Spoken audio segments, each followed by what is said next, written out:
Well, you all know Marianne Bonnells. She's our favorite Jefferson County Park Ranger who takes pride in her work keeping us safe in the outdoors. But did you know Marianne came from some incredible beginnings? Not only was she a marine biologist and sculptor, but her brother has had his hands in some amazing NASA projects that have changed the way we see space today. Here's the story of the Bonnell family. All right, everybody, thank you so much for joining me today. Marianne, I want to start with you because everybody knows you as our incredible Jefferson County Park Ranger from Colorado, but I want to tell everybody at home about your life before becoming a park ranger because it is fascinating. So Marianne, take it away. Well, I think the important thing is the origin story of this park ranger has a lot to do with this guy right here. Growing up with an older brother, soon to be rocket scientist, is not the safest place to grow up, but it is a very inspiring and creatively wonderful place to be, and where one can become a park ranger or any scientist they want to become. Wow. I just credit my brother with that. That is amazing. Well, okay, so before you were a park ranger, tell us about the other amazing, cool jobs that you had. Golly, I think the highlights are I was a marine biologist. I worked on Catalina Island. I always wanted to be a marine biologist, and even when my brother and I were messing around doing things, I would go get pond samples from the park.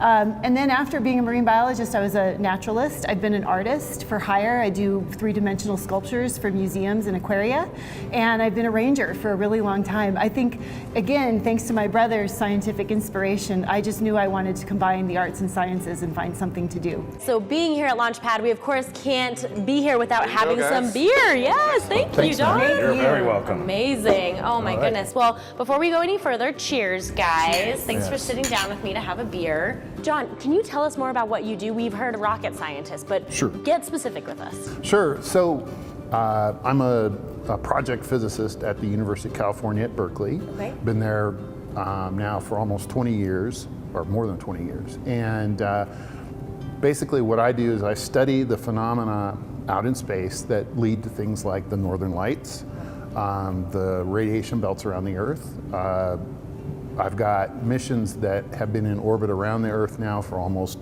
15 years. There were 5 satellites. It was the first project I worked on. It was a real trial by fire. 2 of those satellites are now in orbit around the moon. Wow. And then the most recent project that I've been working on, Parker Solar Probe, it's been in orbit about the sun now for 4 years, and it's the man-made object that goes closest to the sun. It's well inside the orbit of Mercury. I'm one of many people involved in these bigger projects, but they've all been, it's really amazing to be able to, like, as they say, touch the sun, but in California we say touch the sun appropriately and with consent. Of course, yes, consent is very important when it comes to touching the sun. Absolutely. It's incredible. There's a lot of other people that they're like, well, we're kissing the sun. I'm like, no, that's not what we're doing. Crossing the line, yeah. We're crossing the line. So, I mean, Marianne, you're wearing this jacket very proudly. You're obviously pretty proud of your brother's accomplishments? 100%. I absolutely love, again, the influence he's had, and also just how inspiring he is. And now that he's a project lead, he really inspires a lot of other people to do amazing things too. I would love to hear more about what it was like growing up for you two, because obviously you're both brilliant. You have brilliant minds here. You know, I was saying earlier, my brother and I would bite and kick each other as kids when we were, you know, mad at each other. Things have got to be a little bit different in your household, right?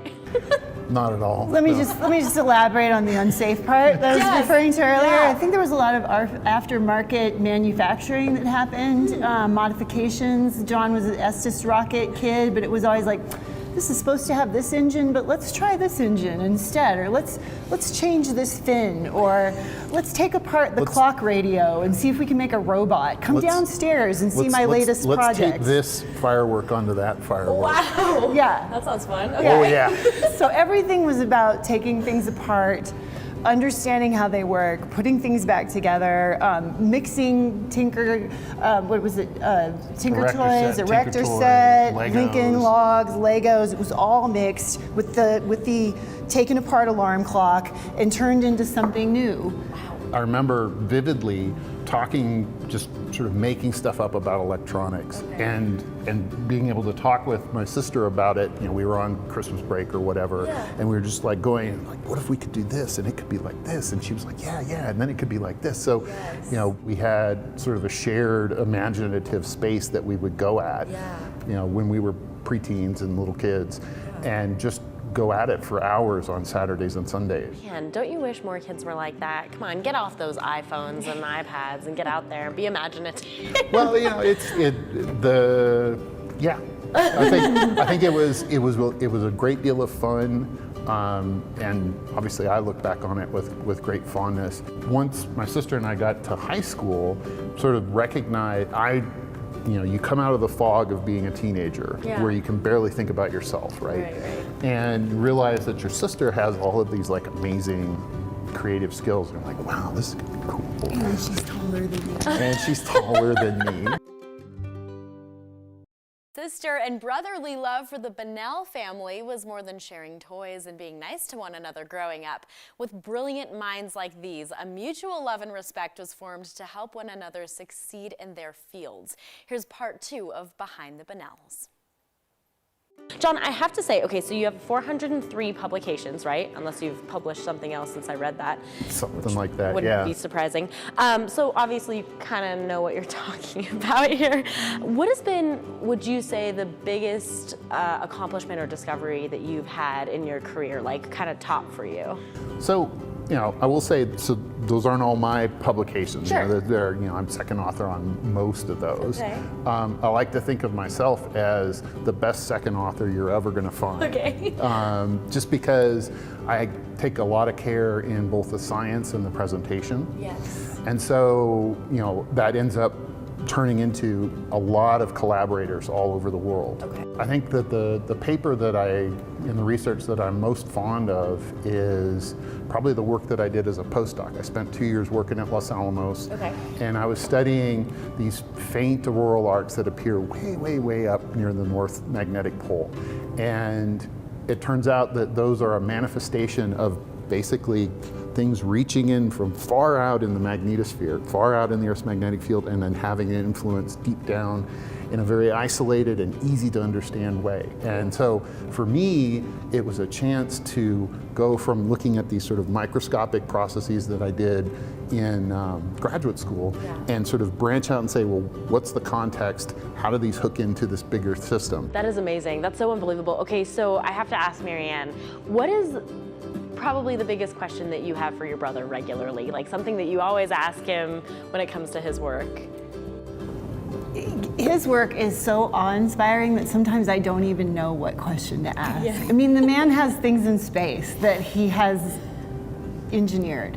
And so sometimes I think it's more just not a question, but rather just a gratitude of all the time we spend at the Denver Museum of Nature and Science, at the planetarium, all the time we spent at star parties, all the time we spent taking things apart. It's less about questions and more just about this man is so important and been so wonderful to me as just letting that little sister tag along and try, you know, to reach that level of ingenuity. Guys, for the last question here that I have for you both, I mean, everybody says, you know, oh, your parents must be so proud, your mom must be so proud. Your mom honestly must be so proud to have just, you guys are both so brilliant, but to have that relationship where you guys are both so close has got to mean so much for her. You know, what does your mom say? I mean, is she pretty stoked on you guys? I think all of our collective parents, I mean, my mom's really the only one who's still here, and she was a biology teacher, and so we are her absolute dream come true. Totally. This is what children should be. And so I think that's true. But Dad was a marketing analyst, numbers guy. He was always crunching numbers, could do it without a calculator. It was amazing. So we're sort of, and then my grandfather was a conservation biologist. You know, there's photos of him out in the field building habitat for waterfowl. So I think it's just, I feel like, again, and this is where, as we become more sort of in administrative roles, that importance of keeping the science and the things John does to keep his hands on science, and for me to make sure I don't lose track of the passion that art and science gives us. But our parents, collectively, our grandparents, their souls are just shining, especially this guy. It's just unbelievable what he does. I'm in awe every single day. Well, we're all in awe of both of you. I seriously can't thank y'all enough for joining me here at Launchpad. So cheers again, and let's keep this going. Let's do this again, infinity and beyond, right? All right, well Thanks, done. guys. Well, Mrs. Bonnell, if you're watching, we're also very proud of both of your kids. To see our full interview with John and Marianne Bonnell, you can head over to the 9 News Plus app. We want to thank both of them for their time and contribution to making the world and, of course, the universe a better place. We can't wait to see what they do in the future.